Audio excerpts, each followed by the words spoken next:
Have you ever spotted McDonald's hot, crispy fries right as they're being scooped into the carton? And time just stands still. Ba-da-ba-ba-ba. James Deeley, Rob Hammerschmidt, Ryan Ye!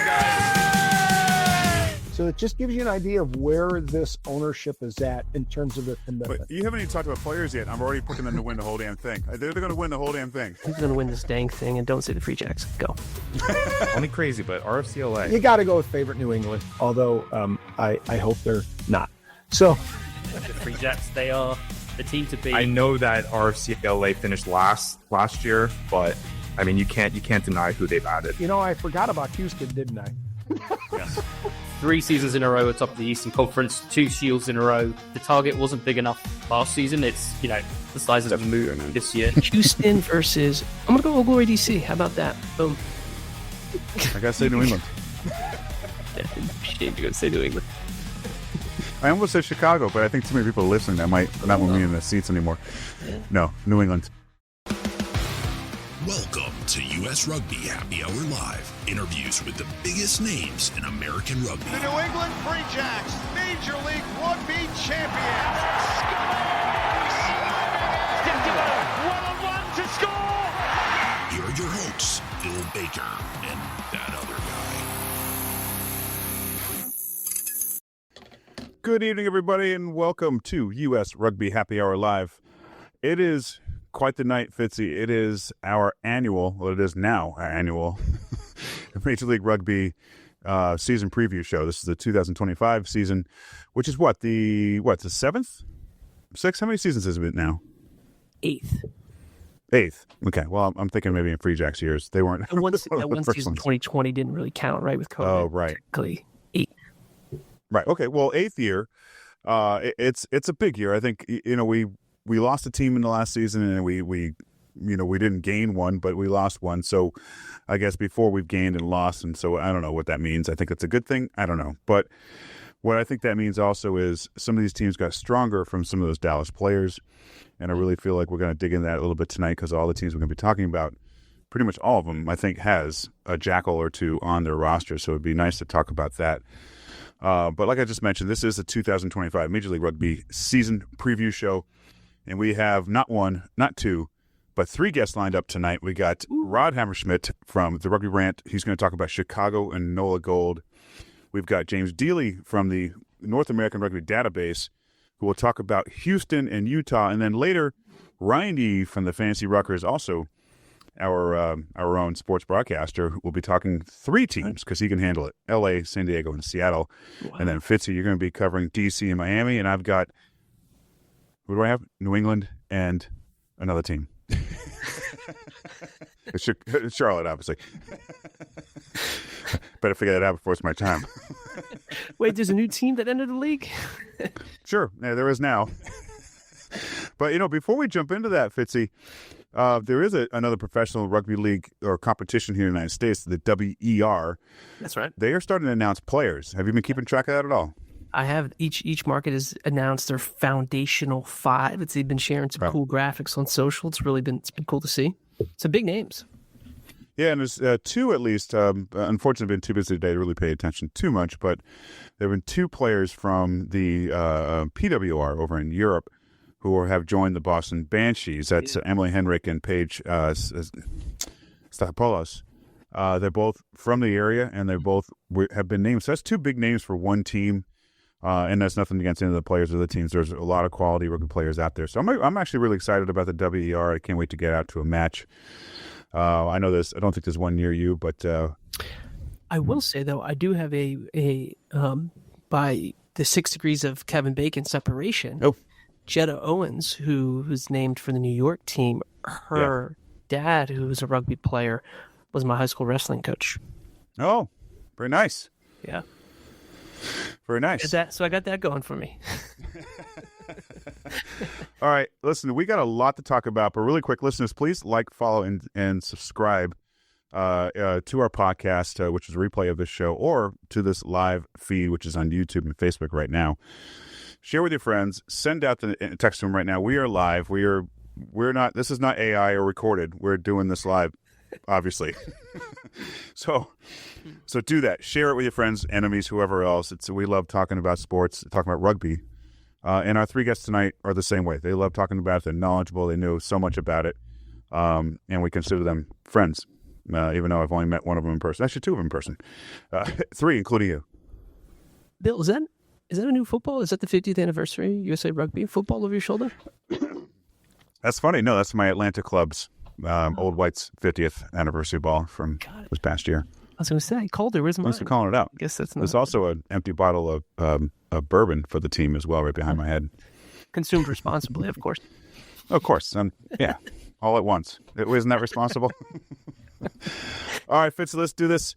Let's get going. Kick it off with this intro. And now, the MLR 2025 preview show begins. Let's go! James Deeley, Rob Hammerschmidt, Ryan Ye! Utah Warriors, Seattle Seawolves, San Diego Legion, NOLA Gold, Houston SaberCats, Miami Sharks, Old Glory DC, Chicago Hounds, Anthem Rugby Club, Los Angeles Rugby FC! One more team. And reigning champs, New England Free Jacks. Who wins it all? One really knows. Let's discuss. All right, Fitzy, you're up, man. But before you get into your teams, let's just a couple more things I got to mention. All right, okay, that pumps you up, pumps me up quite a bit. You know, I'm pumped. Let's talk about briefly. There are new MLR trial laws coming in. The 7-point try is staying, despite everybody's objection to it. New scrum laws, and apparently this is. And I thought as well that this is pretty much behind World Rugby has initiated this as well. So give me your 2 cents real quick. I know a lot of people are upset, particularly Fords, that it seems like it's de-emphasizing or removing scrums from Major League Rugby, and I hear those concerns. I think I don't know if that is 100% accurate. I think we need to see how this is going to play out this season. I think the biggest thing is just how fairly evenly this will be called across Major League Rugby, considering, the first round starts on Saturday. Yes, the announcement was just a few days ago, but I imagine things were being implemented far before that.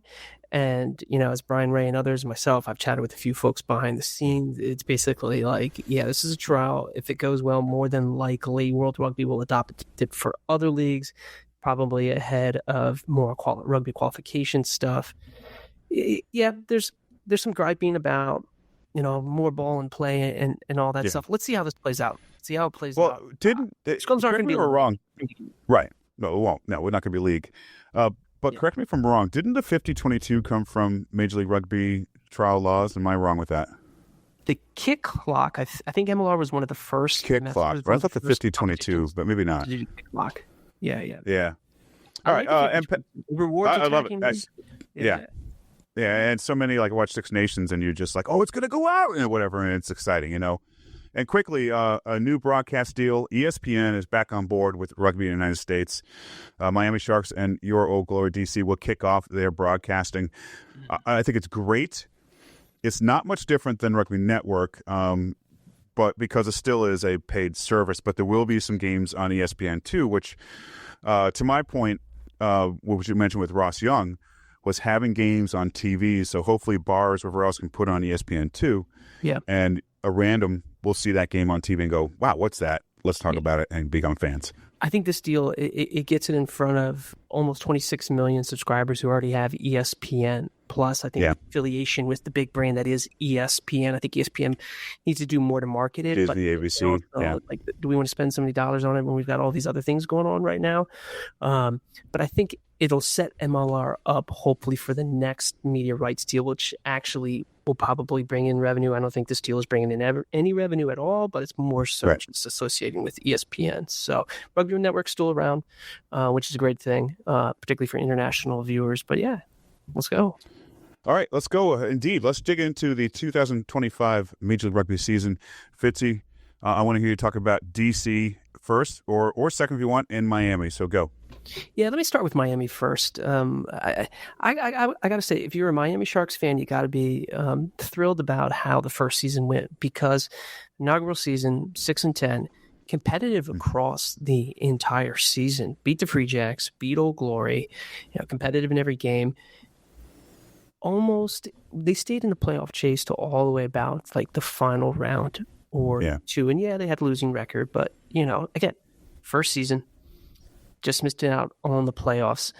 I think the vibe in what they're building down there is fun. They really leaned into that whole maybe Miami Vice thing, right, with the pinks and all that great stuff. And they certainly understand the market that they are in, right? There's a very much a Spanish influence, an Argentine influence, which is great because there's a number of Pumas on this roster who are good. And they've got some capped Eagles, right? Like Ben Bonassa, we talked with him over a year ago or so.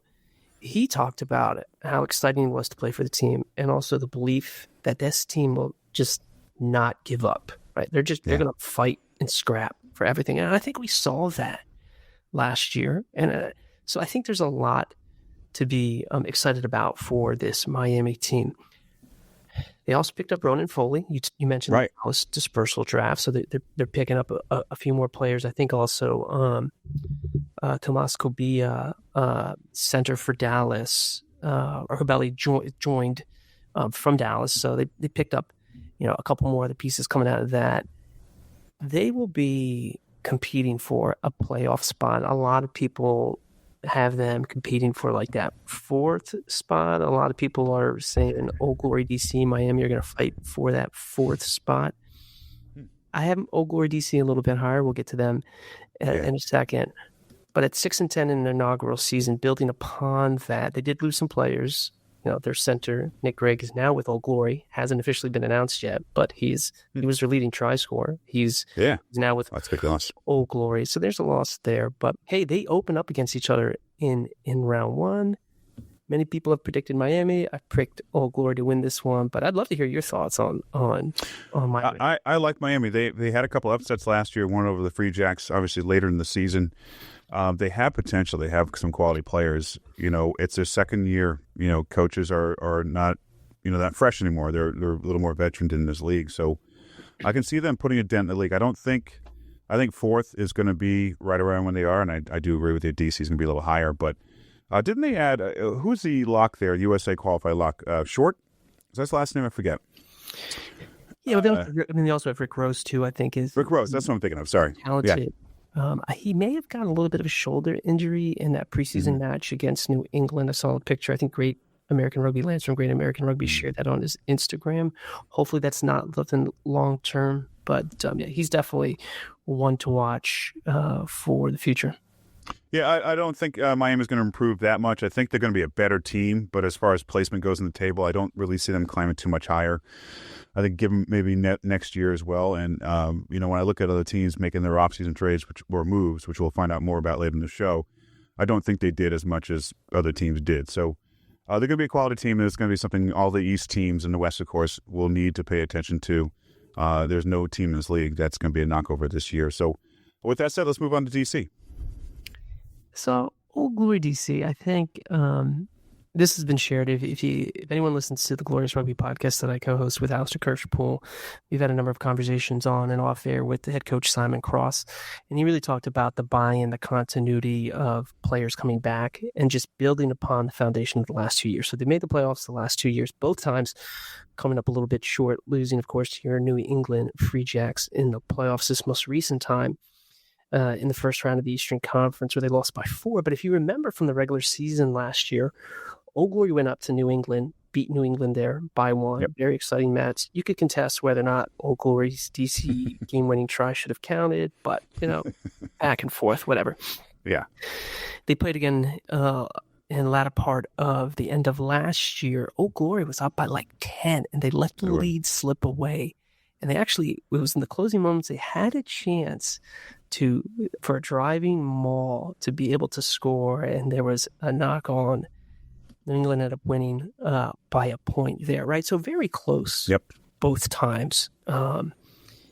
people say it's really not a rivalry because one side's been dominating, at least in the win column. But like each match is intense. You could tell the guys want it. I really do think it's a budding rivalry. They have made a couple of picks, and that's the other thing. I think a lot of people aren't so high on Old Glory because they looked at the record last year, and there were 2 draws. They tied Chicago and they tied RFCLA. Yeah. And the funniest thing is both those draws, the final score was 22-22 for both of them. So like, first of all, 2 draws random. From both to end 22-22 is the final scores. She was a wild. Yeah.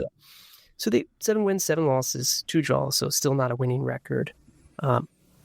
They've made some improvements defensively. That's been the focus for Simon Cross. They have brought in Jason Emery, center, who was RFCLA. He, I think, is going to bring a little more dynamic play to that back line and also a little bit more of that coaching, that veteran leadership, and they can kind of move him around. He's more of a utility back. I'm excited what he's going to do. And Steph Hughes is probably their biggest signing. He came from the URC from the Dragons. Simon Cross is quoted as saying Steph Hughes is one of the best defensive centers he's ever seen. And I think what we saw last year in particular is that Old Glory DC may have kind of been getting exploited a little bit on the edge. And I think that's because there were some breakdowns in the midfield. I think with Hughes out there, who's been named vice captain, Tommaso Boni, again, capped Eagle. He's one of 5 capped Eagles on Old Glory DC. Jack Ascaro, Corey Daniel, Jemison Fadnana Schultz, Ethan McVie. You also have Connor Buckley, who's on that wider pool. I mean, Eagles. There's a lot of guys there, a lot of Eagles there. They're exciting. I think we are going to see, I think a lot of people are going to be surprised by Old Glory. Now, I will say, there is a good risk that they may start the season off a little slow. And I say that because last year they didn't have any preseason games. Same for this year. No preseason. They were concerned about injuries. So what happened round 1 last year, they went down to Nola Gold, lost like 21 to like 6 or something, scored no tries. And everyone's like, well, maybe you should have had a preseason game. So you do set yourself up for that if you go down to Miami and you lay a stinker because you didn't have a preseason game. I think it'll be different this time. I think Old Glory will surprise people. I think they have a real chance here to get a bonus point victory against Miami. And maybe RCLA shocks the world and beats New England. We'll find out. Maybe. I like LA. I don't really have anything else to add with DC except that I do love their pack. A lot of Eagles in there, and Corey Daniel and others, and had great 2024s with the Eagles. So they won't be. They're going to be a good team, and they're going to give the Free Jacks a fit again as usual. So Fitzy, good job with those 2 teams. But 2 questions for you: give me your top 2 teams in the East and top 2 in the West at the end of the season. I'll go on the West first. I think it's Houston, and then I think it's going to come down to either Seattle or San Diego, and I'll give the edge to San Diego. Maybe some question marks about San Diego, who their fly half is going to be. I am concerned for Seattle, the loss of Mac Mason. I think that they're going to feel that quite a bit. In the East, I really do think the East is much stronger than the West this year, top to bottom. Again, more teams in the East. So 2 teams are going to miss out on the playoffs. Only 1 team's going to miss out in the West. I think the gap between New England and everyone else is closing and getting narrower. Chicago, we're going to talk with Rob in a second. Chicago improved. That back line is scary. Nola Gold, they improved. Rob's got to pick which team he's going to cheer for. That's just a joke. and DC. So I think New England, everyone's chasing New England. I still think they're the top team right now going into the regular season. And then I call it a coin flip between Chicago, Nola Gold, and DC for that 2nd seed. Okay. And out of that, who wins it all? That's always an easy one to answer. Houston versus, I'm going to go Old Glory DC. How about that? Boom. Wow. So Old Glory, 25 MLR champs. I mean, why not? Roll the dice. Why not? It won't hurt to say it. Okay, it's okay. There's no money lost right now unless you put money on the game. Putting my mortgage payment on there. So hopefully. Yeah, mortgage. All right, great stuff, Fitzy. Time to move on to our first beautiful mind of rugby who's joining us tonight. He's going to discuss 2 teams just briefly mentioned, the Chicago Hounds and Nola Gold. And they had a lot of moves in the offseason. He'll talk about this in a second. So let's welcome Rugby Rants Rob Hammerschmidt. Hey, Rob. Hey, gentlemen, what is shaking with your bacon these days? You know what? I want to say you, but I don't think that sounds right. That's My wife might be a little concerned if you hear it. Rob, actually, I got a question related to bacon. Do you prefer your bacon chewy or crunchy, or both? Crunchy. Yeah, me too. Okay. I'm a chewy bacon guy. I like it slightly undercooked. I get that. But yeah, I'm a crunchy fan. Although I don't like my peanut butter crunchy, so figure that shit out. Well, the Hammer, man, how you been? It's been a while. I think I ran into you 2 years ago. I haven't seen you since, or maybe I have. I don't know. Saw you in Chicago at one point. Yeah, years ago, New England won, and I've been gun shy ever since. So things stay in my little corner of the universe. No, it was great to run into you then, and I can't wait to run into you in real life at least one more time, maybe more soon. But yeah, soon. It's been good. Things have been good. Rugby Rants doing good, and things in Chicago are good. So I can't complain at all. If I did, nobody would care. Don't go anywhere. We'll be right back. And back to the show. Well, Rob, we love the show, but we're not. Well, we'll talk about the show a little bit too. But we're here to talk to you about Chicago I can't talk. Chicago Hounds and NOLA Gold. Who do you want to start with? Well, I'm wearing Chicago here. Sorry, I'm wearing Chicago here right now. So let's talk about the Chicago Hounds. It's kind of an interesting dichotomy of these two teams. And I'll start first with Chicago. Number one, I want to just lay this out to people. I don't know if everybody totally understands just how committed this ownership is to winning.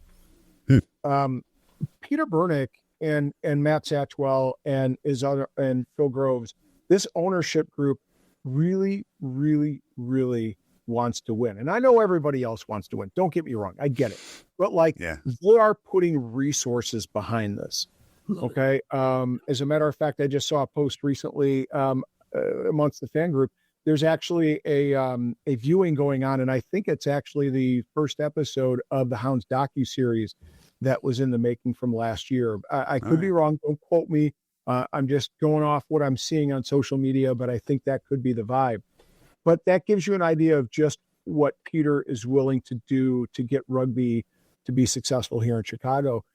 Added to that, I know Peter and Matt were in the UK recently, and what they're really trying to do is demonstrate that Chicago is a city, the Hounds is a team that represents rugby in America, and that Chicago should be one of those cities that Europeans think of when they think of rugby. So one of the keys to that, I know, is for them to win a shield. They want to do that to make sure that they solidify Chicago's place.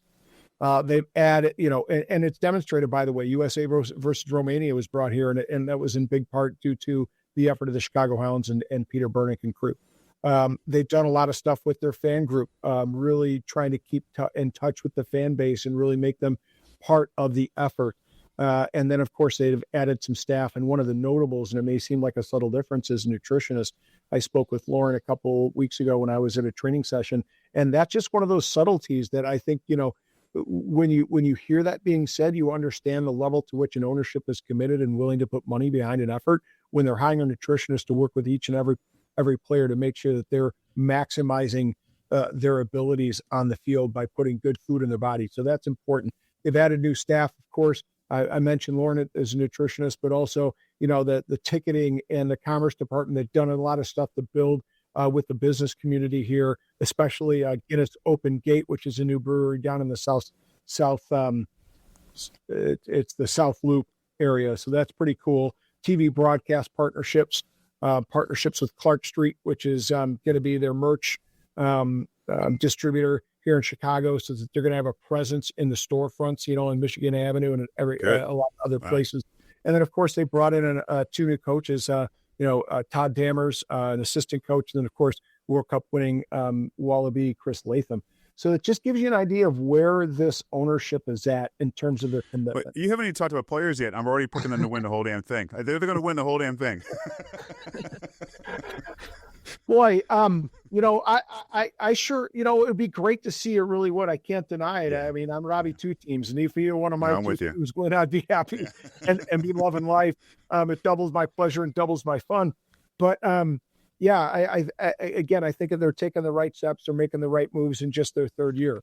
But we mentioned the players, and here's the deal. I'm going to be real honest. If there is a window, it's now. Yeah. Okay. And the reason I say that is I think they have some players that are their veteran foundation. And I don't mean this disrespectfully to any of those players, but there are players that are getting in the back end of their careers. Right. And so, if you're going to make a claim to that shield, this is the time you do it with those players, not only leading on the front foot, guys like Nate Osberger, who just puts his body on the line at 34 years old every time he goes out to put on the jersey, whether it's an Eagles jersey or a Hounds jersey. Talking about Dylan Fawcett, who will be the MLR's most cap. Well, he's the most cap player, but he'll reach 100 caps here very shortly. Guys like Paddy Ryan, guys like Luke White, Rumball, Julian Dominguez. I mean, Julian Dominguez, this man, watching from the sidelines when I do, like, there is nobody that wears his heart on a sleeve more than Julian. And that's not a disrespect to anybody else in that pitch. I'm just telling you the level to which he plays the game. I've literally seen the man just put his body on the line, come off in absolute tears because he had to go out, because of injury, and he didn't feel like he did enough to help his team. That's the kind of mentality we're talking about. A guy like Maka Jones, who had the second in the most tackles of any player, who's in his third season for the Hounds. And I don't know that the man gets injured, right? Which is an impressive thing about my guy Maka, right? His original Hounds jersey.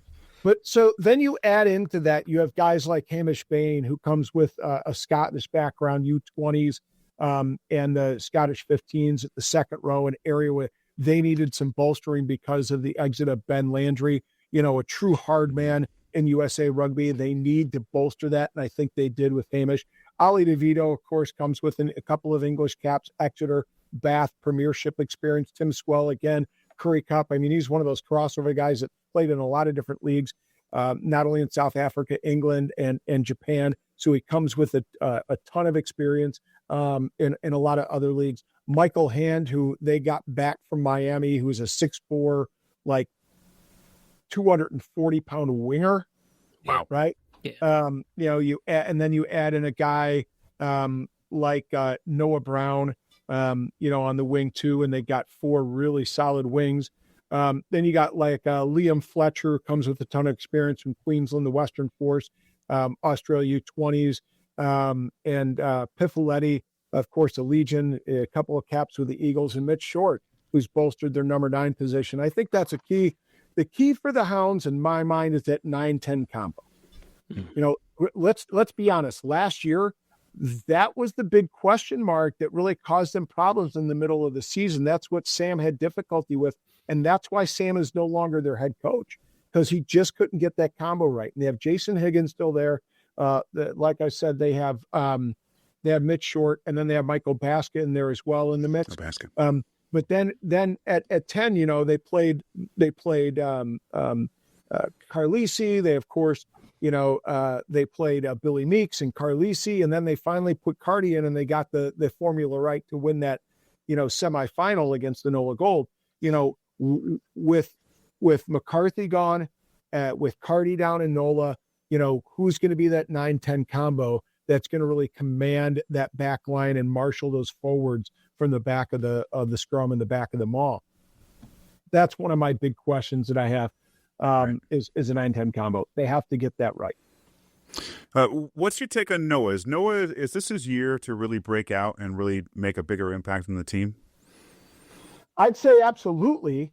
If he didn't have Nate Augsburger, Julian Dominguez, and Michael in there. I mean, it's one of those things where I think there's going to be pressure from ownership to play Noah. Yeah. And I'm not saying bad pressure. I'm just saying I think they're gonna say, we got to see what we have in this kid, because he is a special talent. He really is. I think he scored one of the best tries, single individual effort tries last season, when he went through about 3 guys and then just used his lightning quicks to get across that try line and score one. He's a hell of a player. But he's got some great players in front of him too. So it'll be interesting to see how that story plays itself out. Well, I agree with everything you said prior about the ownership group and all. I love the stadium. Been there a few times. And Chicago right now is my second favorite team of any MLR team, not just to win or go far in the league. I just love what they've been doing. So great job with Chicago. Let's move on to NOLA. Okay, hold on. No. He's going to do a jersey swap. Jersey change. Fitzy, any thoughts about Chicago? Oh, okay. Here we go. All right. I'm ready. Okay. We're ready.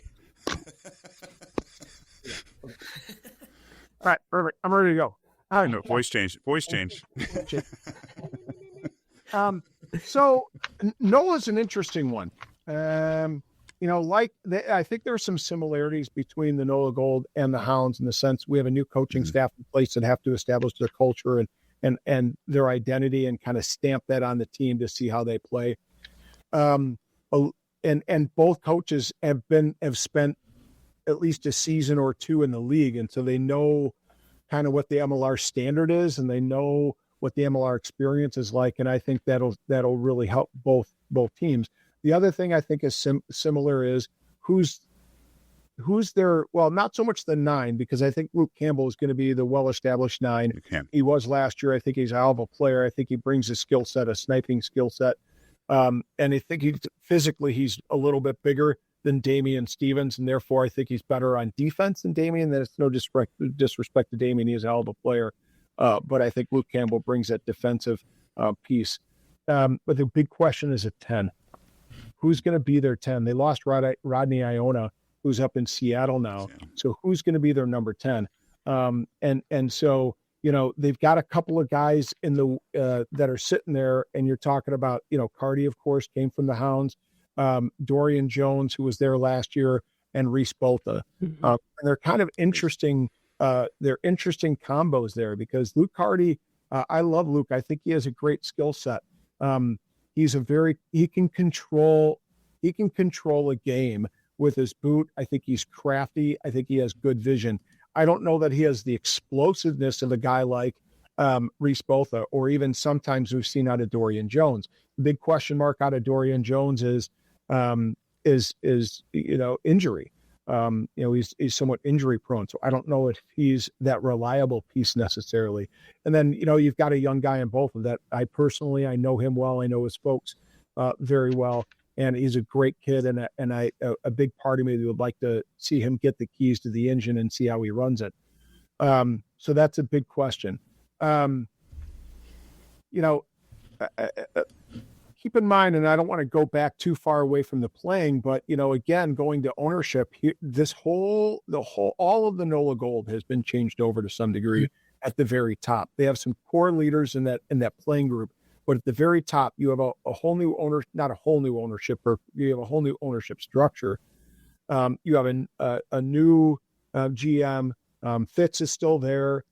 He's kind of taken more of a director of community engagement role. And then, of course, you have Danny Lee at the helm. I think the world of Danny Lee. I think he's one of those guys that really embraces culture, really knows how to get the most out of it, knows how to get the most out of players. I was miffed as to why he was shown an exit from the Legion after having so many successful seasons. That being said, what was he missing? What do they think that they were going to bring in with a guy like Menenti? And no disrespect to John, I think he's a hell of a coach, and I can't wait to see what he does. I'm just saying, like, the grass is always, the grass is always greener, but is it? And I just don't know. So I'll be interested to see what he does. A great core. Dolan Duplessis, Moni Tungawea, like I said, Luke Campbell, Matt Harmon, Pat O'Toole, William Wegspack. So they got a great core. They added some really nice pieces. A little bit of the concern for me is, again, with the age of some of those pieces, like Keelan Gaultier. I mean, a Cap French international, but he's 33. At 31 is Xavier Mignon. Again, a French international, comes from a pedigree from, Pro 14 with Leon. But again, he's 31 years old. Are these guys one and dones, or are they committed to, to really making an effort here and to, in a 2 or 3 year process? Cooper Coates, a couple of Canadians here, Caden DeGuide and then a Tongan Nikolai Folicki. Here are my concerns with the NOLA goal. The losses. It's not who they picked up. It's who they lost. I don't know if you guys understand this. Of the 60 tries they scored, 1/3 are gone from the team. Yeah. Wow. Philemone. 19 is, and that's just in 3 guys. There are a couple other guys that are no longer with the team that add to that tally, but 19 of 60 tries. So Philemone is playing in Super League. Iona's off in Seattle, and then Jordan Jackson Hope is injured and will be out for the season. You're talking about Philemone with the second most carries with 115, Ione with 86 carries, 48 points, who was third on the team. And then Jordan Jackson Hope with 30.6 tries. Those things are not easy to replace. And I think that's going to be a challenge, so who's going to step up and fill that gap of 20 to 25 tries that have left this roster? And that's my big question with the NOLA Gold. Well, Rob, there's one name you haven't mentioned at all is Ruben De Haas, or at least I might have missed it early on. Does he make an immediate impact on this team? I'll be interested to see how Danny uses them. I mean, one of the things that Scott has always talked about is he thinks, and don't get me wrong, Ruben is probably the most athletic 9 in the league. He might be one of the most athletic 9s. I've seen him do stuff in an Eagles jersey that you just are left with your jaw on the floor.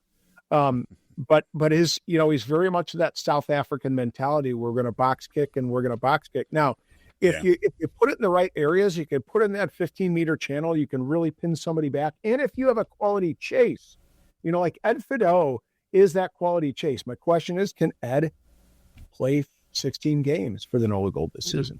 He was injured quite a bit last season, but if you can get a quality chase and put pressure on that high ball, then it's a great strategy. I don't know how many teams are really super proficient at that. I think that New England does it really, really well, but not a whole lot of teams do. And so can you use that and maximize that skill set? But no question, Ruben is one hell of a player. Rob, let's ask you here, who are your top 2 teams in the East and the West, and then who's going to win it? Quick fire. Yeah, quick fire. Right. Well, I got to be honest. I'm never going to count a guy like Clarkey out. Yeah, I'm never going to count him out. I just think he is such a great job, and they have a good veteran group in there that he doesn't have to work hard to establish what he expects and what he wants. That process is carried out by the boys, guys like Reichert Hadding and JP Smith, and guys like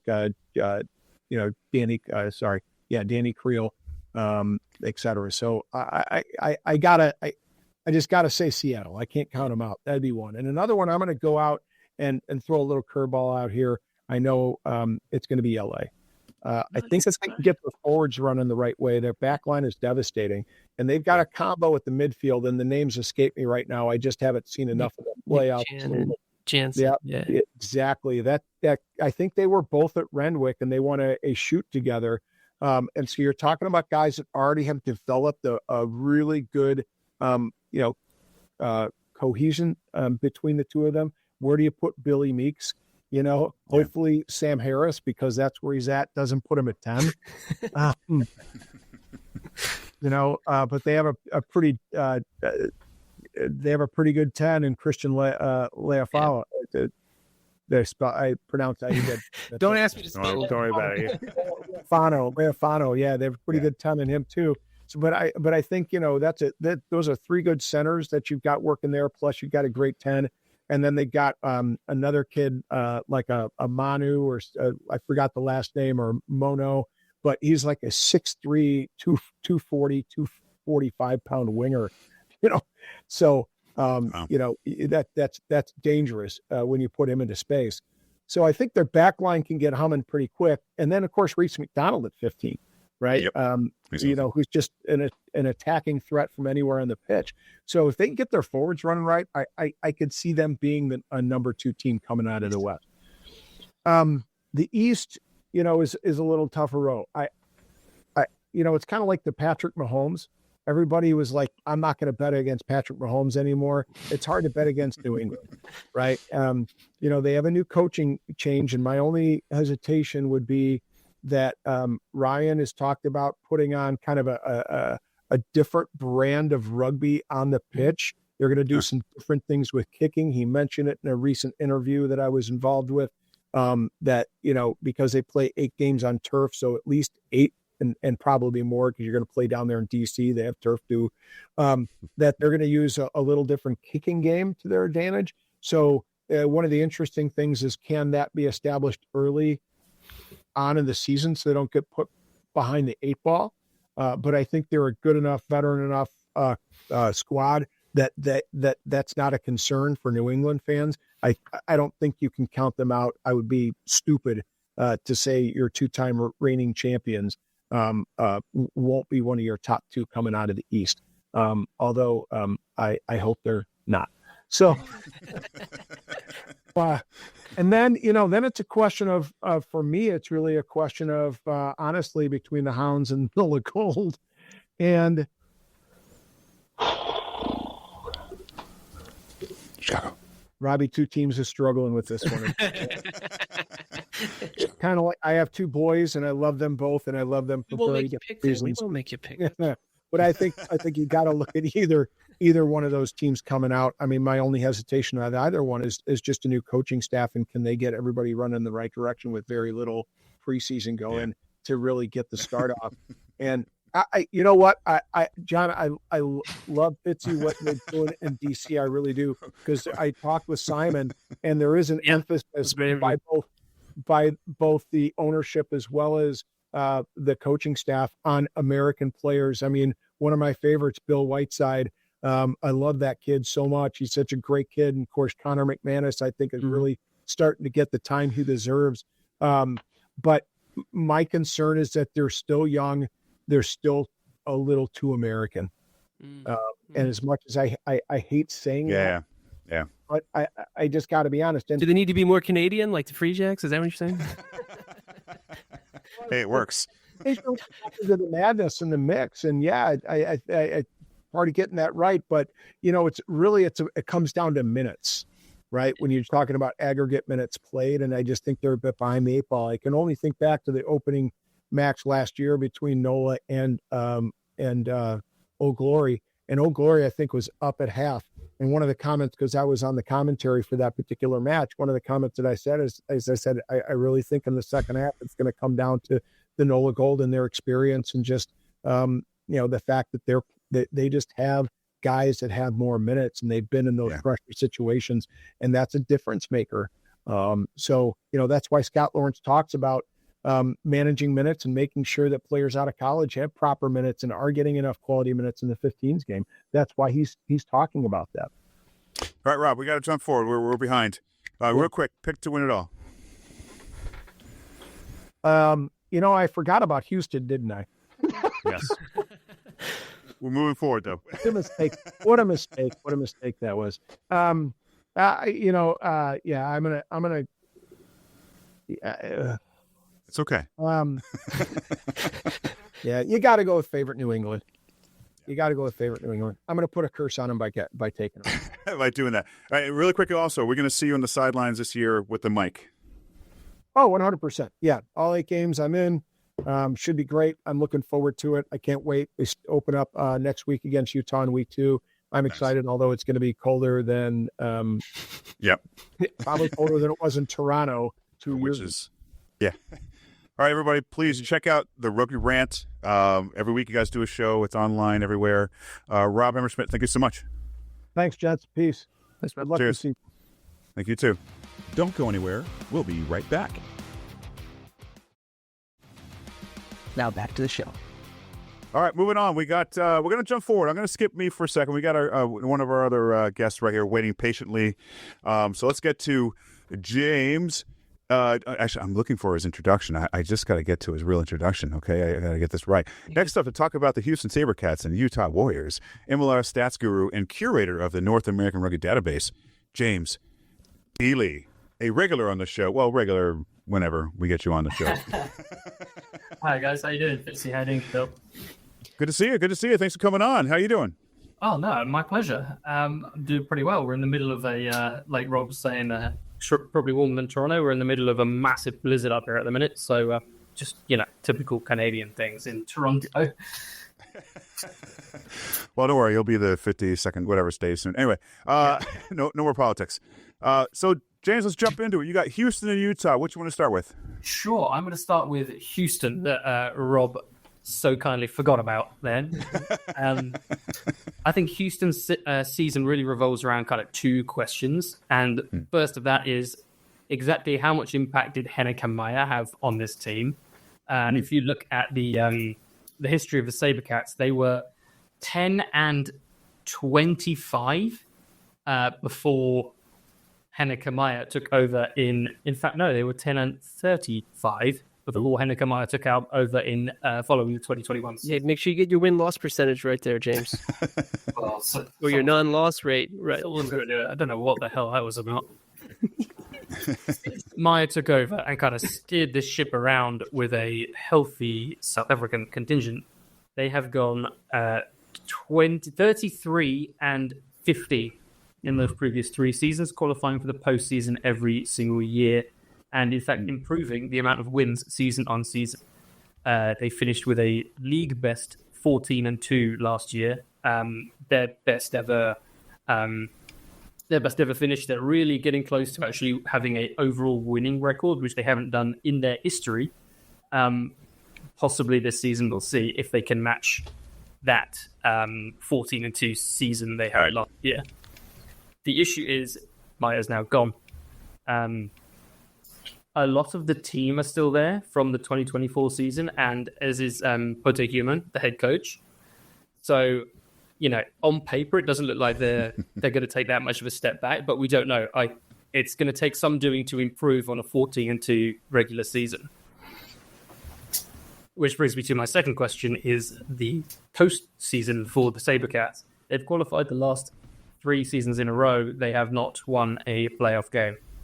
That includes a shock defeat to this Dallas Jackals last season, which was probably the game of the season, to be honest. Yeah. Can they figure it out for the postseason? The Dallas Jackals aren't in their way anymore, unfortunately. But they're going to have to face the likes of San Diego, Seattle, possibly LA. There's going to be no easy way for them to do it. And the team is pretty much the same, but there have been a couple of big departures, such as the likes of Christian Dyer, their top try scorer. He's now with LA, so that's a conference rival there. Gideon Van Wyk, who was a monster when he was playing, is now with the South Africa Sevens team. He's no longer with the Sabercats. The development team, not even the blitz box, right? Anyway, he's in the program, but yeah. Well, he's still quite young, but we'll see where he goes. I was hoping he was going to stick around so he could be U.S. quality. Yeah, he was a good. Right. I'm not surprised. The thing that the Houston Sabercats must have liked the Dallas Jackals quite a lot, because they did pick up a few Jackals in the dispersal draft, such as Juan de Oliver, who is South African. Go figure. But he was fantastic when he was playing against the Sabercats in that playoff game. They've also picked up Sam Tuifua from the Jackals, who is like Gideon Van Wyk, to be honest, a bit of a monster in the back row. Absolutely. So, and not even mentioning Wilton Rabolo, who they picked up from LA, the Brazilian international and MLR veteran. I think that the new additions actually at least plug the gap from their departures. And like I said, a lot of the team is back. I think they're, possibly with the exception of Ogler at DC, they have the most kind of consistency from 2024 to 2025 in terms of returning players. One sort of small question I have is who's going to start at 10? And it's a good problem for the Sabercats to have, in that they have Davy Coates and AJ Elatimu. Now, at fullback, there's probably going to start Drew Wild more often than not. So that really depends on who is starting in this most likely tandem that they had in 2024. Coates has expressed his interest in eventually becoming US eligible. If he's, if Sabercats are smart, they'll be saying, well, okay, So he might be a US eligible player. We might want to, improve him, get him more game time. And AJ Ellerty, who is, at the other end of his career, to put it politely. But it's a good problem for the Sabercats to have. I think there's not that many worrying questions. Possibly, the two I brought up at the start were kind of in the back of the mind. But I think on a game-to-game basis, there's not that much concern. You have kind of spoiled for choice with a lot of these, a lot of the Sabercats roster. Mm. Now, AJ played a little bit of center too a couple of years ago, so there's a little bit of flexibility if they want to get both get Davey and AJ and Drew all on the field together. So certainly some options there, but yeah, it's certainly a great problem to have on who's going to put on the number 10 each week. Oh yeah, you're right, Fitzy, he did, but the Sabercats are also pretty strong at center. The likes of Larius van der Schijf, Sam Hill, Tautala Tassi, and Dom Aquino. Yeah. Among others. But where is AJ Ellerty going to fit in? Who are you going to take out to put him in there? I don't know. That's the best question for a human. All right, so good stuff with Houston. I don't know. I'm not sold on them. I maybe I didn't pay attention to them much in the offseason, but my initial thought was, yeah, no way, bottom dwellers. But then between you and Rob, I'm thinking, okay, this could be a quality team next year, even though they went 14 last year. What do you mean? They topped the league last year and a barely changed the team. They lost Christian Dyer. It's funny though, 'cause if you listen to Christian Dyer, I think he departed from Houston because I don't feel like their game plan necessarily suited. For he him, didn't get the ball personally. enough. I think Yeah. I think there's the potential he's going to get see the ball a lot more in LA, where I think we're going to see the old Christian Dyer again, the attacking Christian Dyer, which I think we're excited about. So yeah. Well, I'm excited about them. They also have one of my favorite stadiums to play in, and they're stalwart in this league. And I keep going. And I like Seth Smith. I can't wait for that kid to just improve more and more every year. So I'm excited about them. So let's move on to Utah, James. Right. Well, I think this is probably going to be at the other end of things for the Utah Warriors. Really? Fortunately for Utah fans, I think this is more of a continuation of what we saw last year, which is pretty much just tearing everything down and building it up. I think is Greg Cooper's second season, maybe his third, off the top of my head. He's really starting to put his plan into effect. Now, I don't know if it's a 3-year plan, 5-year plan, what's going on, but I'm not entirely sure that they're in win-now mode. Mm-hmm. They did, unfortunately for them, they lost their by far and away best player of 2024. I have been banging the drum pretty much since the season ended that he had a great case for player of the year in 2024, Michael Manson. Yeah. 14 tries in 12 games, like 30 meters gained less than Reece McDonald in something like 6 less games. Absolute monster, lightning quick, try machine, and unsurprisingly, he had a Super Rugby contract. My understanding is he was signed for Utah for this season, but Super Rugby came. Yeah, you go. Yeah. You go when Super Rugby goes. That's absolutely for sure. Now, the good news for Warriors fans is they did bring back some of their other standouts from 2024, like Frank Lacau, who was one of only 2 players over 200 tackles in 2024, along with Corey Daniel, who was another 50 ahead of him, like league of his own up there. Dylan Nell, who I thought was very, very impressive, is the only second player ever to record 30 tackles in a single game. I think I made 30 tackles in my career. I got tempted. The Warriors did have to make quite a lot of tackles in 2024.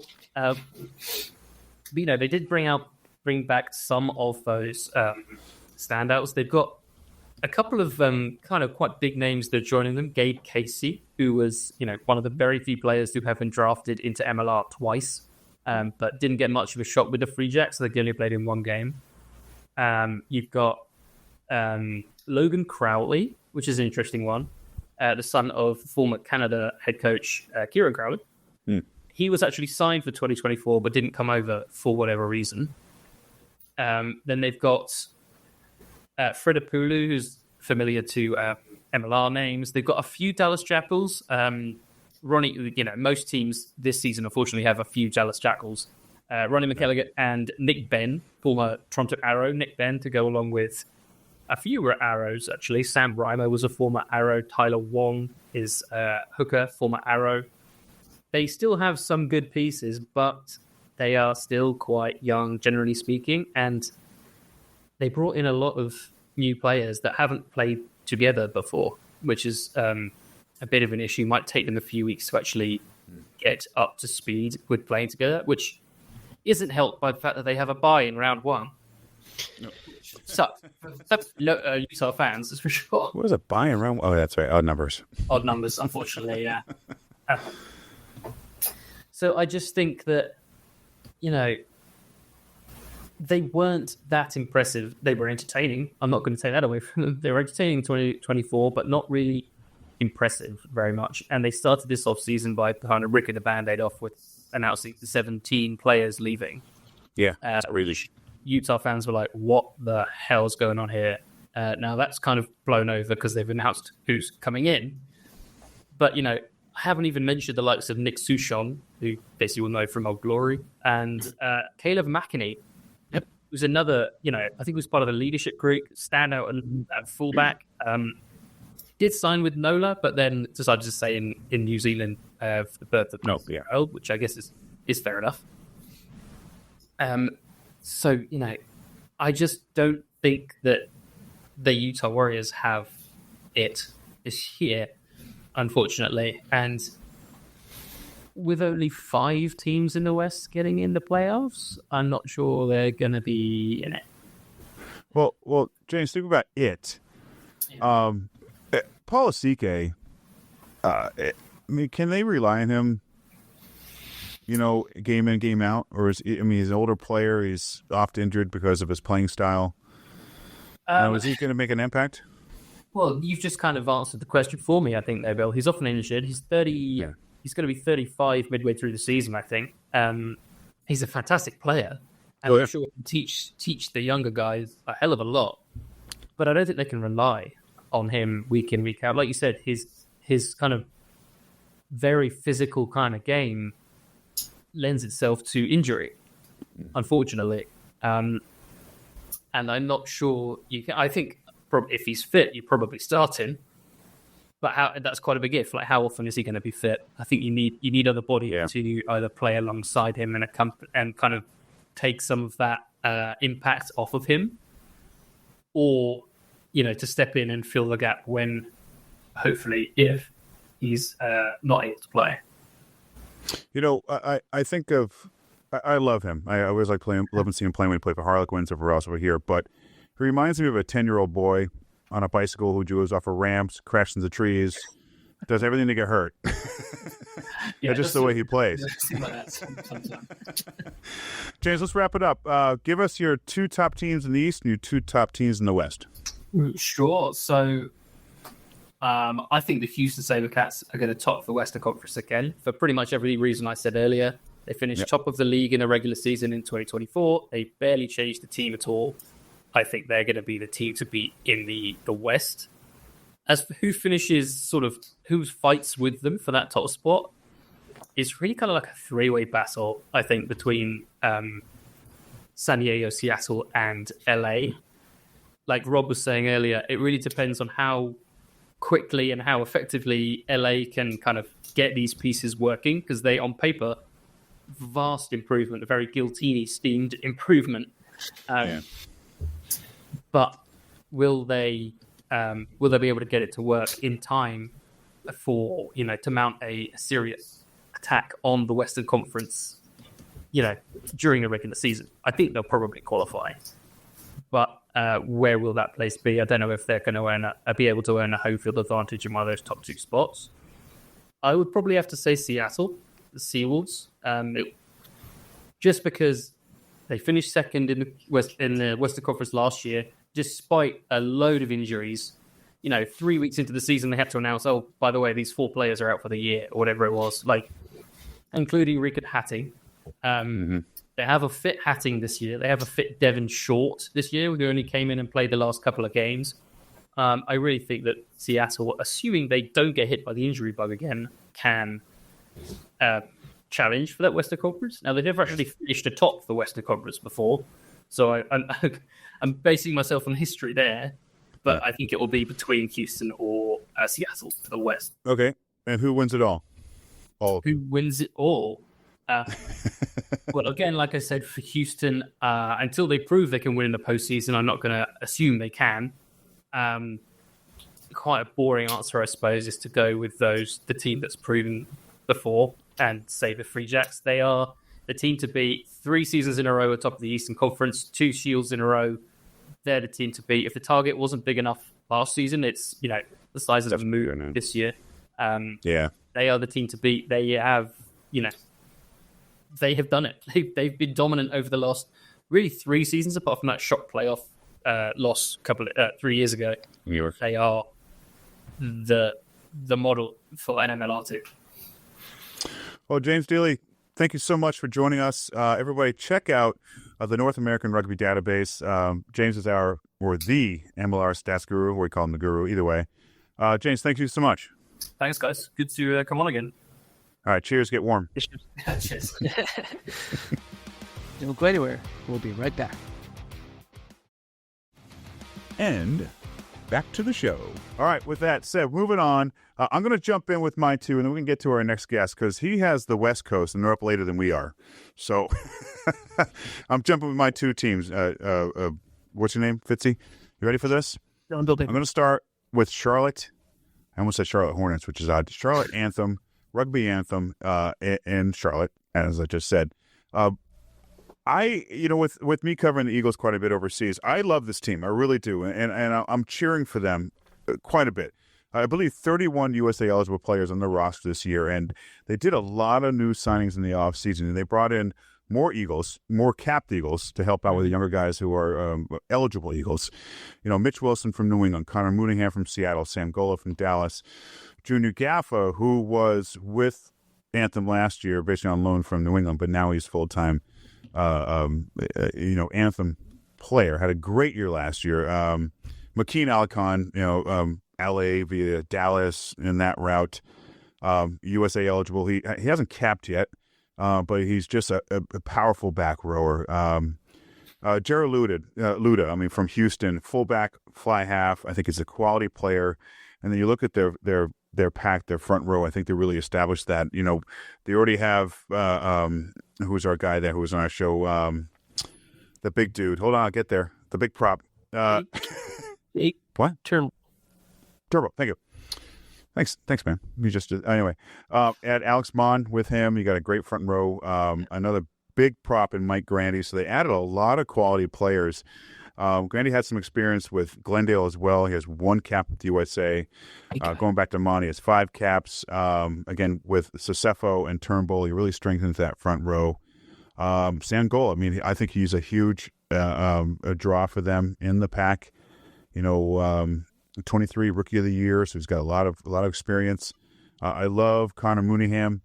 I do think he's going to have a great season with this team and with the USA coaching. Also, first pick in MLR history right there. Finally healthy. So happy for him. I thought he played really well in that November series too, by the way. Oh, absolutely. Strong in the air and just, bigger presence on the wing, yeah. Yeah, and he was waiting for that chance to get healthy and perform at that level, and he's finally there. Hopefully he stays healthy. And going back to Mitch Wilson, he has 10 caps for the Eagles. Must have been a tough decision to leave the Free Jacks to go to Charlotte, or not. Eagles might have been his thing. It's like, listen, I'm doing well here. We've got World Cup coming up in a couple of years. I need to perform well with them. Now, looking at the draft that they had, the 24 draft, Eric Storty, first overall pick. I'm not sure when he's going to join the team. He's on the roster. I know he's still in school or he's finishing up school, but he's already playing well with the USA sides. Neil Traynor is a great hooker, a first-round pick. U.S. born, also the highest drafted Canadian in MLR history, even though he's U.S. born. I don't know how that works. Darren Panter, first-round pick it was DC's pick for them. Nice fullback. See how he works out. And LaDon Mathis, a big lock from Lindenwood, who was New England's second pick that they sent to the Anthem for that pick. So A lot of quality Don't players in forget this Chauncey team. Staples, a wing. who Absolutely. I think he looked really good in that MLR Rising documentary. Yeah, right. So you look at that roster, there's a lot of quality players. I mean, a lot of players with not a lot of experience also. So we'll see what happens. And I feel like last year they lost some players that just, were good, but maybe not a fit in the mold as far as Scott Lawrence and Aramis in that team. So I think Charlotte will actually win games this year, more than one. Who it comes against? Probably DC, but that's just my thought right now because... No? Okay. So I really do think they're going to be much improved, a few wins at least, with this quality team right here, and hopefully that equals into much more better performance when they take the field in a USA uniform. Now, New England Free Jacks, obviously, in my mind, what I've read online, everything else, and what I've seen personally, they've made a lot of signings in the offseason. I'm not going to put a lot of weight into the losing to Miami in this preseason because it's a preseason game. They did that last year too. Yeah, exactly. Let's start with the coaching staff. Rob mentioned it. Ryan Martin just is back with the team back in 2021, but they added an assistant coach in DeWald Senecal, who's one of rugby's most promising young coaches right now. Has so much experience playing around the world. A strong forwards coach for an already strong forwards group of this team. And if you look at the team, the players, look in that pool, the players they lost, and Reese is a big loss. Reese McDonald's going to be a big loss to this team. He's so fast, so quick everywhere. Just a great player and a great guy to talk to after the matches. And I mentioned Mitch Wilson and Junior Gaffa. So that's the only thing I'm going to actually mention as leaving the team. Now, they did sign a bunch of players in the offseason, and I want to mention forwards first. Joe Johnston's back. He was with the team a year or two ago. USA qualified. I don't know if he's interested in that or not. Back then, Gary Gold tried, I believe, to get him into the mix. He did not. They did sign this giant 6'7" lock, Sam Caird. He's at Super Rugby experience with the Waratahs and Highlanders and NPC, the New Zealand provincial competition. A very big lock, and they need that. Josh Larson's getting older, the Canadian player, so they need to get him in there. Connell McKerney is a hooker. He's a capped Wallaby hooker for the Free Jacks, and he played a lot of, only 2 caps with Australia, but that works for me. Although 1 try, 18 minutes total, I think it's a really good ratio right there. Either way, cap for Australia. And then you got this big Fijian prop, Joan Koro Duadua. He has 3 caps for Fiji, a lot of time with Fiji Drua, 20-plus games. A couple of years with Claremont in top 14. He plays both tight head and loose head. He is a gigantic prop, a big dude. He's going to do great with that team. And also they brought in Kyle Steves, the old Dallas prop, 17 games, 1 start in 24. So he appears probably to be the backup, come off the bench for them in the front row. Returning forwards, Connor Keys, Jackson Thieves. You forgot Geronimo Gomez-Vara. I wanted you to say it. That's my guy. Of course. Yeah, go. Sorry, guys. Yes, no worries. But they kept a lot of great players, like I mentioned. Connor Keys is huge, Jackson Thieves, and William Conradi. They are phenomenal players and healthier as well. So it's going to the backs. I know I'm going fast just for a reason for this. Backs have signed Jack Reeves, big center, returns to the club. He's been with Gloucester Harper and Gloucester in the Premiership. Felatoi Pini, he's a fly half center from New Zealand. He's played with Auckland. He was a 2-time MVP with Auckland and Southland NPC Rookie of the Year not long ago as well. So the kid's got a bunch of experience at center and fly half. Maybe a good backup for Jason Patros. On the wings, there's a couple of Canadian Flyers. They play both 7s and 15s, actually, for Canada now. Brock Webster and Josiah Mora. Fast. They have a lot of experience at international level. Also, Lennon is back. Oscar Lennon has returned to the team. He's short stint with Bristol Bears. I believe he only appeared in 2 games for Bristol this offseason. But he's back. He came in late last year. Definitely a good backup for John Poland. If he's healthy right now, I'm not sure about Poland right at this point. But MLR Player of the Year last year, Wayne Vernerback. Vernerback is back. He's huge. Had back with the team. So good. And I mentioned Jason Patros earlier, arguably the best fly half in the league, if you ask me. And one of my favorite players in the Free Jacks is Paula Balacana. on the wing. So much fun to watch. So they just, if you ask me, they signed some of the more experienced players, I believe, into the league this year during the offseason with a lot of Southern Hemisphere experience, especially because, of Ryan Martin's connection to some of these players. But they're setting themselves up for a three-peat, if you ask me. And an interesting note, recently it was a lot of fun. Recently there was a lot of videos online of the players, groups of players spending an evening or so with season ticket holders. Like a number of them, like a group one here, a group one there around New England. And they spent the night with them. I don't know if they spent overnight, but they had drinks, they had dinner, whatever else, and they just hung out with the season ticket holders. Yeah. I didn't get a phone call to do that, so I'm a little upset about it. But but I just think it's a great thing that the team does. Getting the community involved with the team and all that stuff. So I knew I flew through it. I'm sorry, I spoke fast. But it's just, these are two, I love Charlotte and I love New England. I think they're going to be, Charlotte's going to be a totally different team this year. New England, I think, is going to set themselves up for at least a playoff run. And leading into that, Fitzy, I know you're going to ask me top two teams in the East and the West, right? Sure. I mean, since I'm here. All right, top two teams in the East. I've got Chicago and New England. I'm not going to say too much about it because the last two guests said a lot about those teams.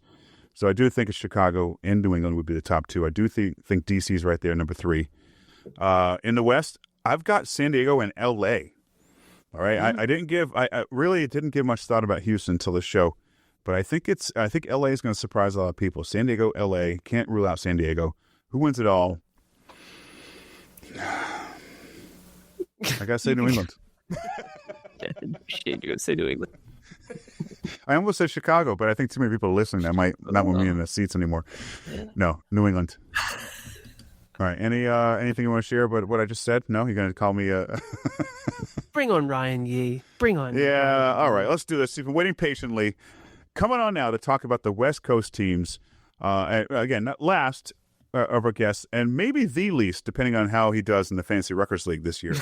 Let's welcome Ryan Ye.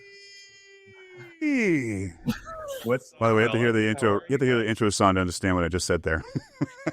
No, I did hear the intro song, and I wanted to say that where do I get my version of that song? Because that was lights out. Got me fired up to listen. Has me stick around for over the hour that I've been here listening to you guys. I loved it. It was great. Yeah, we have a crack team of jingle writers. We have a budget. We have a huge budget for this show. Do they do freelance work? I'd like to submit a request for maybe some and Rutgers work. During the draft. During the draft, I'm like, we got to do a little jingle for him for every team, every player announcement. Instead of the NFL jingle, we'll write one for you. All right, I'd love to hear it. But hey, good to see you guys. I mean, talking about and having all the discussions about the teams coming up this season, it's getting me fired up, man. We're just a handful of days away from some Major League Rugby, which is pretty awesome. Absolutely. All right, so let's kick it in. We're going to talk about LA, San Diego, and Seattle. Who you want to kick it off with? Oh, tough. You know what? I'll save the best for last, and I'll wait for you guys to guess who that is. So I'm going to start off with Seattle here because I think a lot of people are confident with this team. They see, what they did last year when they went to the finals, obviously a staple of this league. Some questions, though, surrounding this league. Obviously, I heard you guys talk about it before with the departure of Mac Mason. You got a new fly half tandem coming in with Eddie Fuche, which I think he should be pretty solid. You pair that up with Ronnie Iona, and it's going to be interesting to see who kind of emerges from there. A lot of the familiar names you got there, but then you also got additions from the Dallas Jackals, obviously dispersal draft. Heard you guys mention at the beginning, I think every single one of these teams in this league has at least one Jackals player, and that goes the same for the Seattle team. They add DeWald Coates. I mean, we've seen what he's done in the past. Hooker position, and what was it, 4 tries last year that he scored in one game, I believe, and I think he was like one of the handful of guys that have done that. 5? Was it 5 tries? It might have been 5 tries. I mean, it was ridiculous. You pair that off with the addition of Karan Van Vuren, who I think is going to be electric here for Seattle as well, and then you got your marquee names. Obviously, J.P. Smith, we could talk about. Riekert Hadding hopefully is a healthy full season. Yeah. It's been a while since he's been able to, not play a full season in terms of that. So we'll see. And then that back line, I know they're missing Mac Mason now, but it's a scary back line. You got Dan Creel, who is the consistent of consistents. You add that to a back three room that includes Ina Fudi, Jay Stigling, Tony Pulu, and my favorite out of the bunch, I mean, Devon Rousseau is just an animal. Whether he's at the fullback position, which is where we expect him to be, or if he kind of subs into that center position as well. But Seattle also now has Mika Cruz as well in that mix. So Seattle looks pretty good. And again, they're as stable as it comes, right up there with the New England Free Jacks, Bill. Thank you. Oh, I mean, it's true, right? It's true. And like when it comes to stability and it comes to the marquee franchises, I mean, it's Seattle and New England, right? The two teams we had in the MLR Shield last year, they are the professional of professional when it comes to MLR, what every team should strive for. Well, you know, I was at the Seattle New England game the week before COVID hit in Seattle. And Alex McAleby and the Free Jacks staff were there talking to the ownership group of Seattle. So they got a lot from them, at least with entertainment, in-game entertainment, that kind of thing. So other than that, on the field, Ryan, what about players like Malachi Asdale, Eddie Fausch, who's just in fly half center? We had Malachi on the show right after he signed with the team, excited to get into 15s with this team right now. Any impact they should make right away? I mean, that's the thing with this Seattle team, right? Like, they're a deep team, right? They got a lot of players at a lot of positions, and you add Malachi Asdale to that mix. You add, like you mentioned, Eddie Fausch to the mix with the pairing of Rodney Iona. Like this is a team that's built to go far, and this is why people count them out, and then somehow they end up in the MLR final playing New England Free Jacks, right? Like, obviously last year there was the hype of the Houston SaberCats, or there was the hype of all these other teams, and Seattle just sticks around. And the reason why they can do that is because they have quality players with quality depth, which is built for these long, strenuous MLR seasons. And all the additions that they've had this season, including Malachi Asdale, I think is going to play dividends for them this season. I think another competitive team here. All right, let's move on to your second favorite team in the West. Second favorite team. I see it with the anticipation that's you waiting for what I'm going to say. He's like, I think I know what you're going to say, but maybe I don't now. Maybe I don't. I'm going to go with the San Diego Legion here. The second so this is the team that looks solid on paper. I love it. I am so excited for the return of Richard Judd. I know there's Connor Tupai there, but what Richard Judd was able to do for this offense when the San Diego Legion made it to the MLR Shield final 2 years ago, he changes that offense. We've talked about that on our show and from a fantasy sense, which I'm sure we'll get into in a little bit. It carried your brother to a champion. His one and only. Yeah. No more. That's true. Won't happen. I mean, everyone's one and only so far. So we'll see, Fitzy, if you can maybe take that crown. We'll see. But got none. Speaking about Judd though, the speed that he plays with, the delivery, the breakdown speed, it's unmatched. And when you have a guy that's able to do that with the athletic players that you have on the San Diego Legion, they really, really benefit from that. I think it's going to be more of a mix, especially with the introduction of midweek games.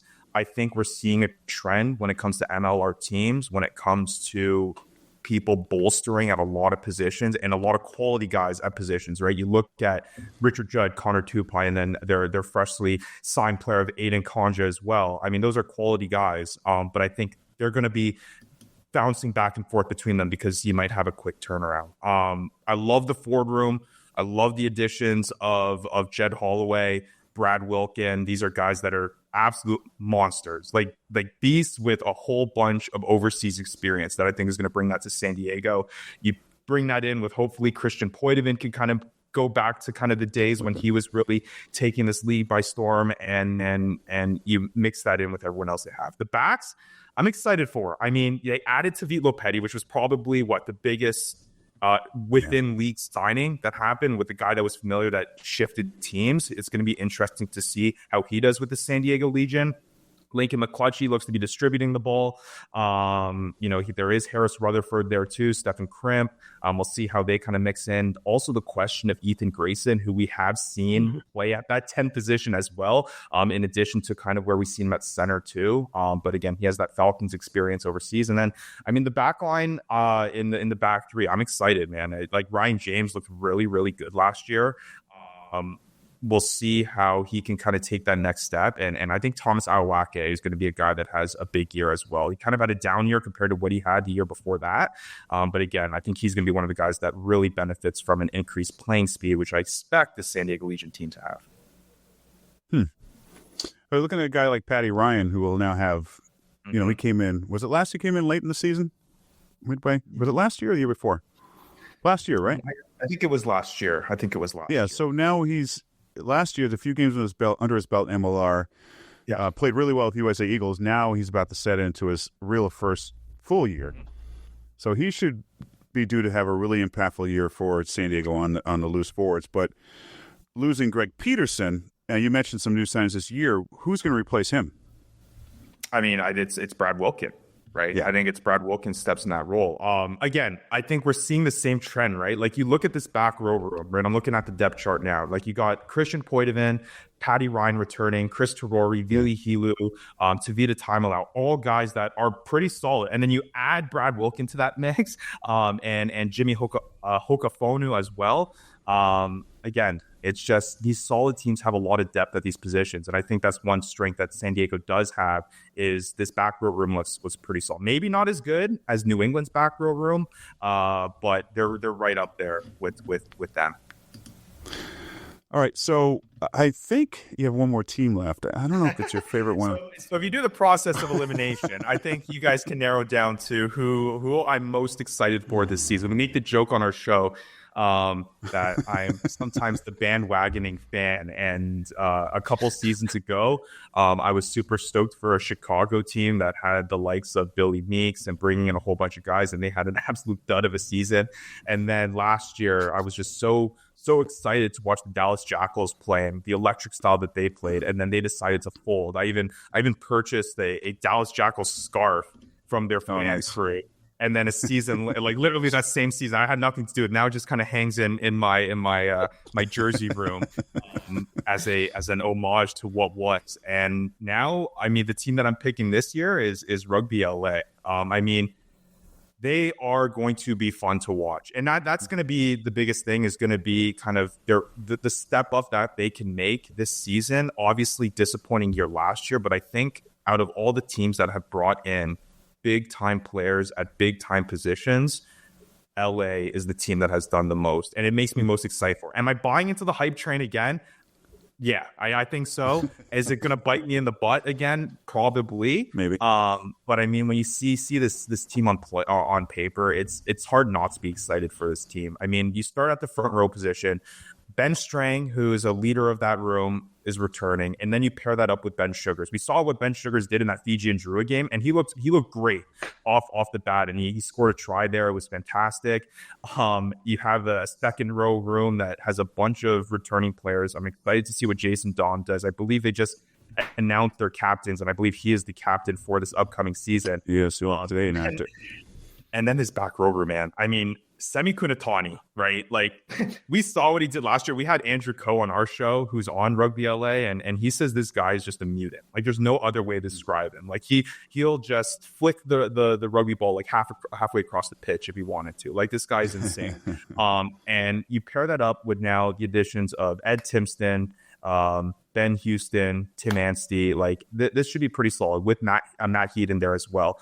But the two guys that I'm most excited for, but also one of the biggest questions is their halfbacks, right? I think Gonzalo Bertranu, super excited for, right? Again, we saw and kind of alluding to my conversation with San Diego, like the 9 can really dynamically change how you're able to play an offense, right? And I think when it comes to LA and the way that we've heard that they want to play, a well-distributed, fast-playing 9 is going to really benefit that. I think the 9 room was a little bit of a lackluster position that LA had last year, right? We saw Taz Smith there at times. I believe Carlo Denician was there as well, right? If I remember correctly, was it Carlo? I think that was there. Now you come with Gonzalo, who has international experience. He's represented Argentina, and he looked good again against the Fiji and Drua game. The biggest question, though, is what the heck they're going to be doing at 10. And please, Sam Harris, please don't do this to us again, because this is what is going to decide whether or not LA has a great season or mediocre season. Okay, we have Christian Lealifano, which, if you know this guy's story, like, I mean, come on, right? To have a guy like this comes to the MLR, like, how can you not be excited, right? Like, this is a guy that is one of the top point scorers of all time in Super Rugby, right now here in the North American stage. A guy that beat cancer, came back and played at a high level. Like, you cannot love this guy. And he's going to do that here. The question is, he is older. I believe he's around like 35. Is he going to be able to withstand the grittiness of the MLR season? That's why it has me concerned that maybe we do see a little bit of Billy Meeks in that position. I don't know what it is with Sam Harris and his affinity. Obviously, him being back attacks coach now with LA, his affinity to having Billy Meeks at that 10 position. But their optimal lineup will have Lealifano at 10. And we'll see whether or not that's the case. Again, it's sketchy because he is older. We've seen it in the past with big time names where guys like Ma'ananu, right? Like, obviously electric name, but he's going to take his breaks here and there, right? He's here. Matt Gitto played till he was like 40, 41. That's true. So I hope we see the same, man. I hope we see the same. But is it Marcel like 38, something like that? There you go. So Chris, Matt Antisev, because Matt Antisev was an American who played a little 10 from last year. Played. That's what I thought, right? Like, that's what my original depth chart has, right? It was Lealifano going to come in and Antichev coming in to back him up. But watching that Fiji and Drua game and seeing the first sub that's coming in is Billy Meeks at the 10 position.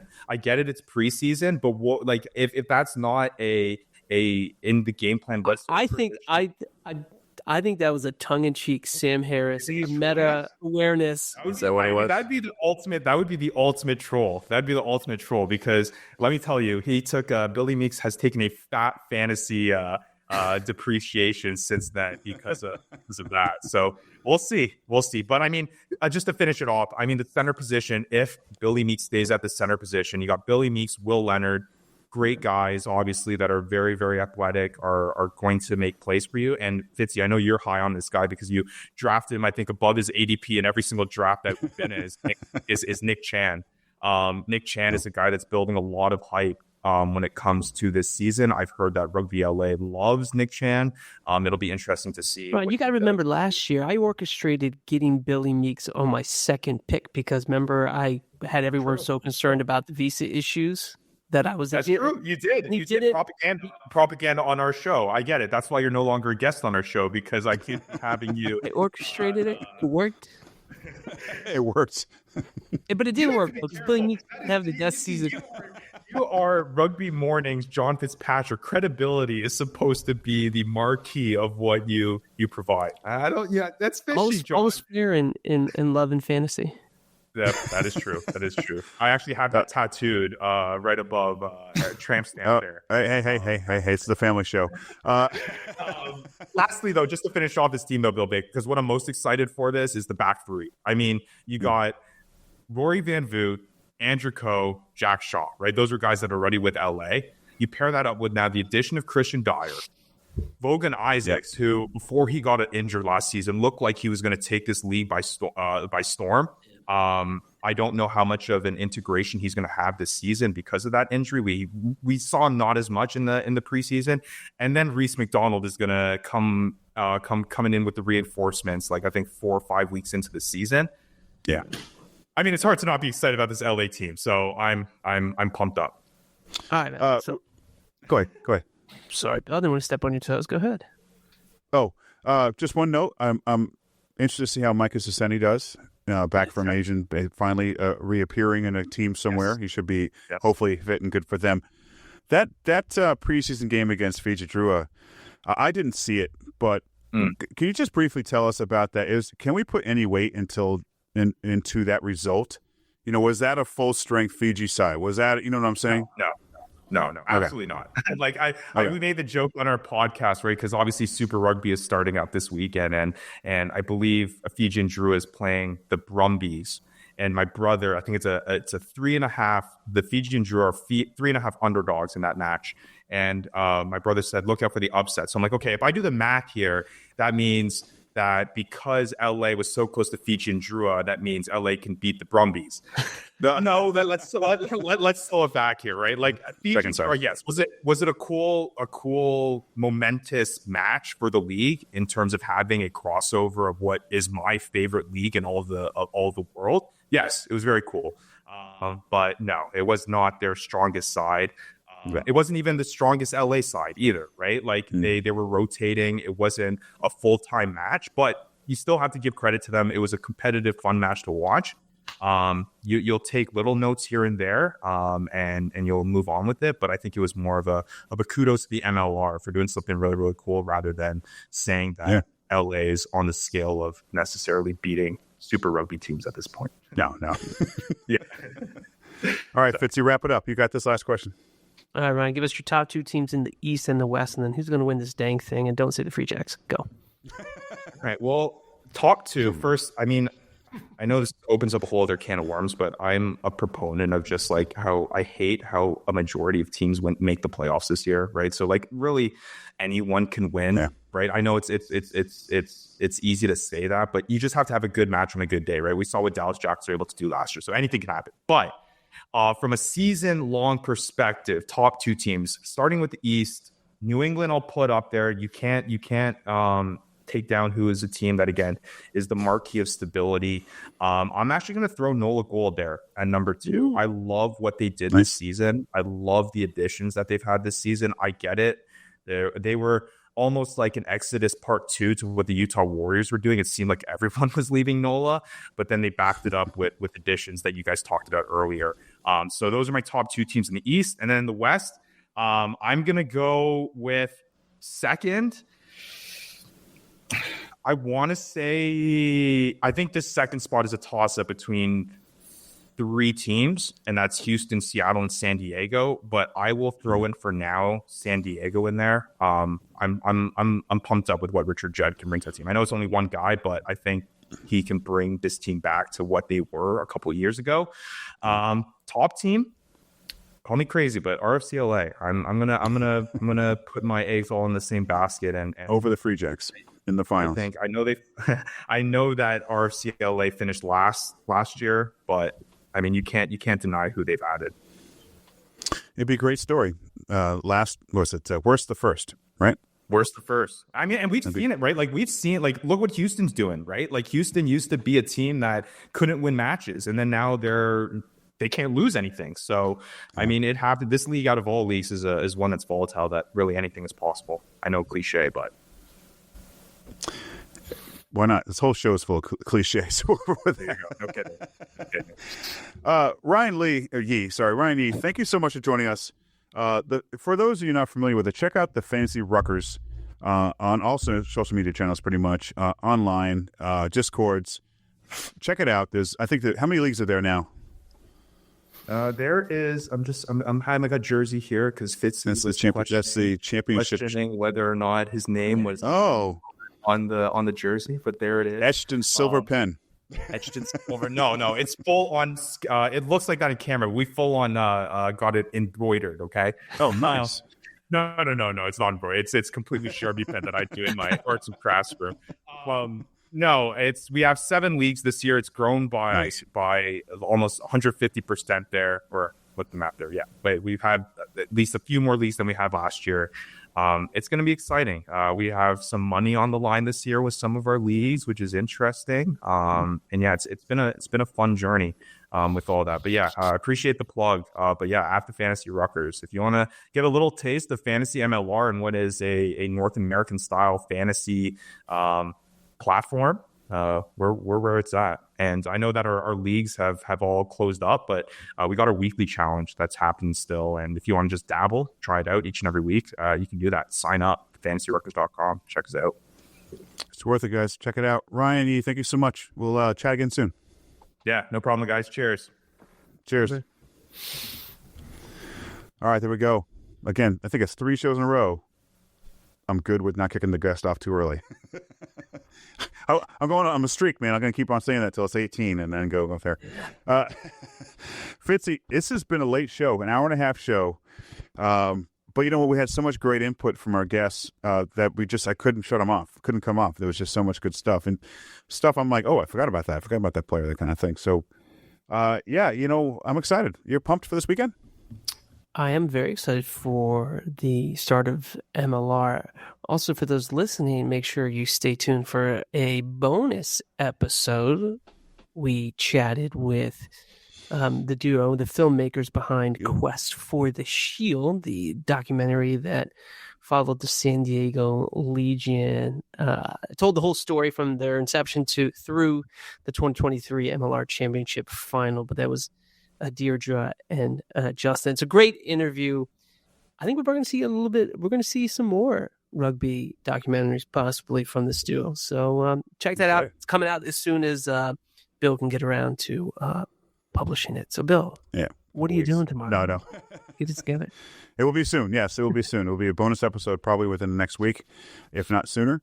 But yes, we'll get it out there. And it's just great to see rugby content, no matter what it is. Documentaries, us, TV, ESPN Plus. If you didn't catch that, ESPN Plus, ESPN2 will be covering MLR matches this year, so check that out. Fitzy, shall we play us out with our jingle? Yeah, do it. Let's just do this. And now, the MLR 2025. I'm going to go ahead and hit somebody right now. James Deeley, Rob Hammerschmidt, Ryan Ye! Utah Warriors, Seattle Seawolves, San Diego Legion, NOLA Gold, Houston SaberCats, Miami Sharks, Old Glory DC, Chicago Hounds, Anthem Rugby Club, Los Angeles Rugby FC! And reigning champs, New England Free Jacks. Who wins it all? One really knows. Let's discuss. Thank you, buddy. Good job tonight. See you next week. Cheers. This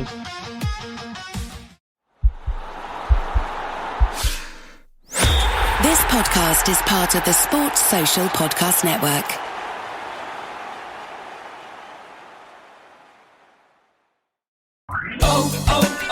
O'Reilly. Check engine light on? Take the guesswork out of your check engine light with O'Reilly Veriscan.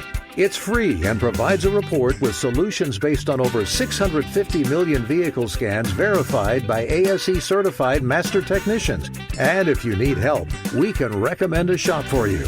Ask for O'Reilly Veriscan today. O'Reilly Auto Parts.